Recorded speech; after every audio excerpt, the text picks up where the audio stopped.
అమ్మాయిలకి స్వాగతం. ఈనాటి ముఖ్యాంశాలు.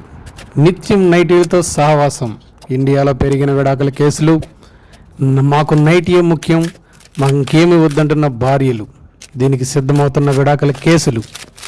ఇప్పుడే అందిన తాజా వార్త. కరీంనగర్లో వర్షం, 4 మహిళలు మేకప్ చెదిరి ఒకరినొకరు చూసుకుని 4 మృతి. రాము దోమ మధ్య సంభాషణ. రాము అడుగుతున్నాడు, రాత్రి కొట్టింది చాలదా, పగలు కూడా వదిలిపెట్టకుండా కొడుతున్నావు ఎందుకిలా? అప్పుడు చెప్తున్న దోమ, ఓవర్ టైం చేస్తున్నా, నా తల్లిదండ్రులు అనారోగ్యంతో ఉన్నారు, ఇంట్లో పెళ్లి కావాల్సిన చెల్లి ఉంది, పెళ్లి కొడుకు వాళ్ళు లీటర్ రక్తం కట్నంగా అడిగారు రాము, అందుకే ఓవర్ టైం చేస్తున్న దోమ.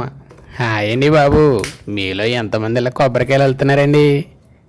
సిటీలో ఎంతో ఇలా కూడా వెళ్తారా అండి? మా పల్లెటూరులో అయితే కత్తెలతోనూ కొడవలతోనూ వెళ్తారండి. మరి మీరండి? లైక్ చేసి సబ్స్క్రైబ్ చేయండి, సపోర్ట్ చేయండి మరి.